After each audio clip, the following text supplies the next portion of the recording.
Morning, boys and girls. It's Thursday, April 1st. April fucking Fools. It's been a good week. Just got back from fight week. Fucking was able to train a little bit, feeling good. But I was like, dude, I got this sweet setup. I got this shit. I might as well make Patreon videos for the people, ones that they enjoy. If you guys don't enjoy them, like I said, no worries. Click off. Don't watch it. But I'm reading this book right now. I'll get into the book into a second, but like I said, the week's going good. Tomorrow we're going to LA for the Sugar's going to be on the Food Truck Diaries with Schwab. We're like, fuck, should we go? Should we not go? It's like, it's a free trip. Me, Sugar, JX. JX can vlog it, get some more content out for you guys. And then, like I said, it's in Santa Monica. Pretty fun. Free trip. Go let loose. Who knows what the fuck we'll do. Just have a little good time. But every morning, like this morning, I woke up, made a bomb-ass AeroPress coffee, a little bit of oat milk creamer. I've been liking the oat milk creamer a lot, and a little bit of honey. Fucking superb latte. Did my little bit of meditation, hung upside down in front of my red light, and then I'm reading, and then I usually read I try to do 15-20 minutes, and this is the book I'm reading, this Naval Ravikant. I posted on my story, but this guy was on Joe Rogan's. He's probably one of my favorite podcasts on Joe Rogan's, but he, all his shit, he just seems like a super smart dude when it comes to everything, like philosophy, tons of shit. So I was like, well, I might as well just pull out the book and parts that I like reading, read to the Patreon listeners. I think it might help some people, and if you guys don't like it, like I said, don't click on it, but I'm like, might as well throw the content out there for you guys. I'll read just a couple parts and we'll talk about what it means and what it says. Can practicing meditation help accept reality?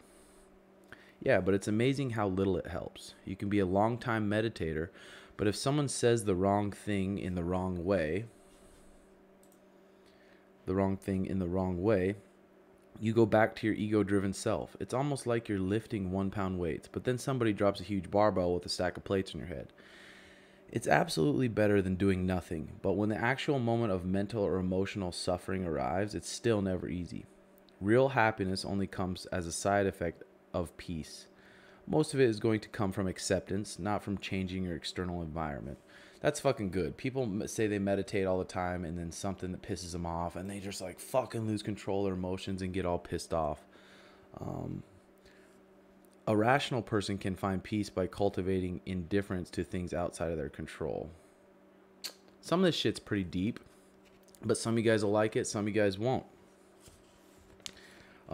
You can very slowly but steadily, methodically improve your happiness baseline, just like you can improve your fitness. Let's keep going here. Happiness is a choice you make and a skill you develop. The mind is just as malleable as the body.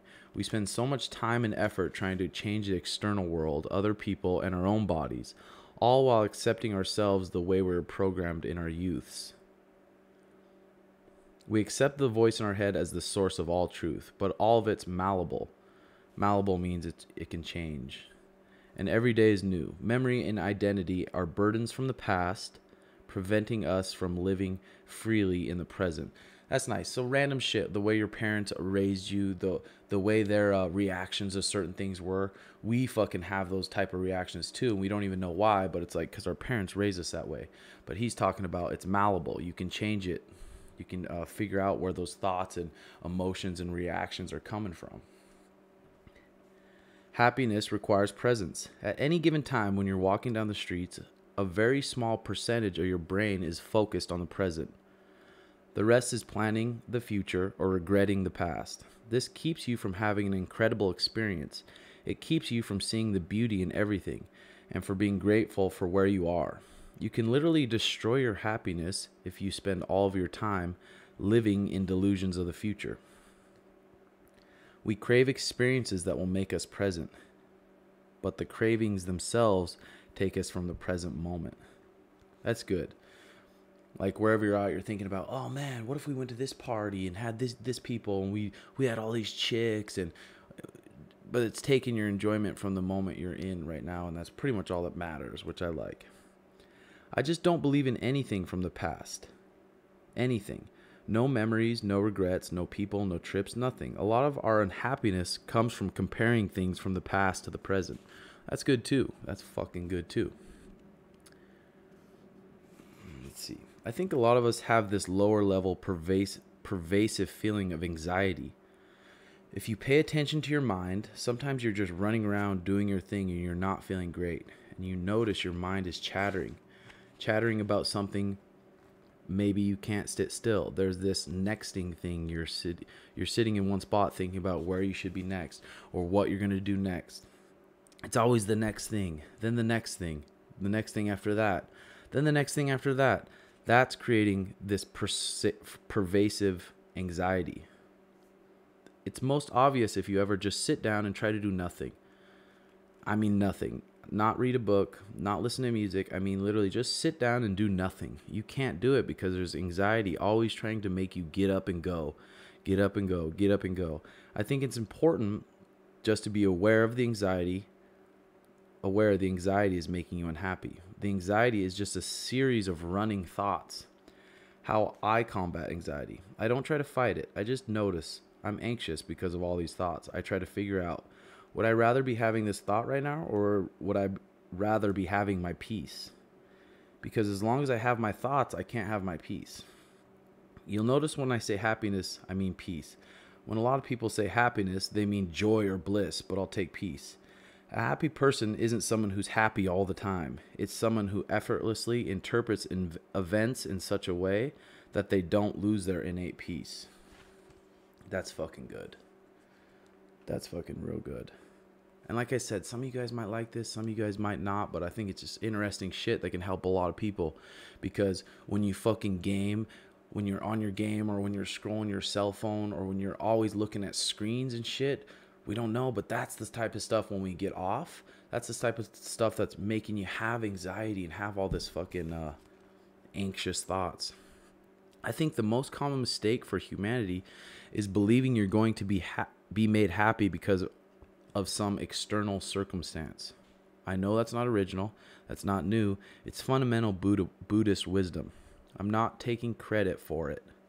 I think I recognize it on a fundamental level, including in myself.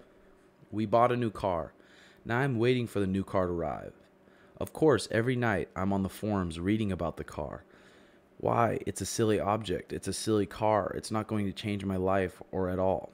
I know the instant the car arrives, I won't care about it anymore. The thing is, I'm addicted to the desiring. I'm addicted to the idea of external thing bringing me some kind of happiness and joy. And this is completely delusional. Dude, I have that issue. I think everyone has that issue. The new Xbox coming out or my PC on the way. I'm Googling about the PC. And then after I get the PC, it's like, okay, what's the next thing? And then I'm looking at different shit, always shit to buy that I think's going to fucking give me some sort of like happiness. The mistake over and over and over is to say, oh, I'll be happy when I get that thing, whatever it is. That is the fundamental mistake we all make 24/7 all day long. Desiring something, is a contract you make with yourself to be unhappy until you get what you want. That's good. I remember Naval said that in the Rogan podcast too, I think. Or it might have been the Tim Ferriss. Real success is internal and has very little to do with your external circumstances. It's a good book. Like I said, I have so much of it underlined, but I don't want to fucking bore you guys and be like, shut the fuck up, Tim. But it's really good. I'll go to this other chapter. But you guys should get it. It's like $10 on Amazon. I'll read another piece and then I'll shut the fuck up. Live by your values. What are your core values? I've never fully enumerated them, but a few examples. Honesty. Honesty is a core value. By honesty, I mean I want to be able to be just me. I never want to be in an environment or around people where I have to watch what I say. I've been saying, I've said that for years. I tell Mariah, I don't want to go to this bullshit where I have to go around these people and act a certain way, act like I'm this perfect human. I want to fucking go there and act myself. I want to be able to cuss, talk about chicks, talk about drugs, talk about training, talk about shit where people aren't a little fucking uptight. I never want to be in an environment around people where I have to watch what I say. If I disconnect what I'm thinking from what I'm saying, it creates multiple threads in my mind. I'm no longer in the moment. Now I have to be future planning or past regretting every time I talk to somebody. Anyone around whom I can't be fully honest, I don't want to be around. Another example of a foundational value I don't believe in is any short-term thinking or dealing. If I'm doing business with somebody and they think in a short-term manner with somebody else, then I don't want to do business with them anymore. All benefits in life come from compound interest. Whether in money, relationships, love, health, activities, or habits, I only want to be around people I know I'm going to be around for the rest of my life. I only want to work on things I know have a long-term payout. That's good, and that's the fucking truth, dude. All the real benefits in life come from compound interest. And compound interest means just fucking consistency doing shit for a long term. And find shit that you like to do, stay consistent, and then the compound interest will add up and you'll be able to fucking get some benefits from it. But I don't want to make this video fucking too long and blabbed. Let me know in the comments below if you guys like it. I'm going to make this on Patreon only, going over different books and shit that I like. But the only time I'll get on here is when it's shit that I think that can improve your guys' life. This is this Naval guy, but he has tons of fucking gems. Like I said, tons of fucking gems. He's way smarter than I am. But I just try to find these smart motherfuckers, learn from them, and then give it back to you guys. That's what I'm doing. That's it. Like I said, we're going to LA tomorrow. We're gonna pop out a vlog. Keep the content popping for you guys. For Sugar coming up, I don't know. We're gonna see. We're gonna watch a little bit of Dominic Cruz, but I like the Dominic Cruz fight. And let me know what you guys think. I think Dominic's a little bit older now. I think he's gonna react to a lot of Sugar's feints, and I think Sugar's a lot faster than him now. I think his timing's better too. But I think definitely Dominic could come out in that fight and try to wrestle Sugar up. But we'll be prepared for that. We fucking train with a lot of good wrestlers, train with a lot of good jiu-jitsu. Who knows? Maybe they take that fight and that's the first time Sugar gets a submission in the UFC. Dominic shoots on him and fucking Sugar cranks his neck off in a guillotine or something. But I think regardless, it's a win-win. It's going to be an exciting fight. More exciting than some other random motherfucker like, I don't know, Cody Stamen, whoever that kid is. Little boring-ass wrestler. I think the Dominic fight would be sweet. It'd be even sweeter to get it on the co-main event of Poirier and Conor in July with the crowd. Then meet some of you fucking guys.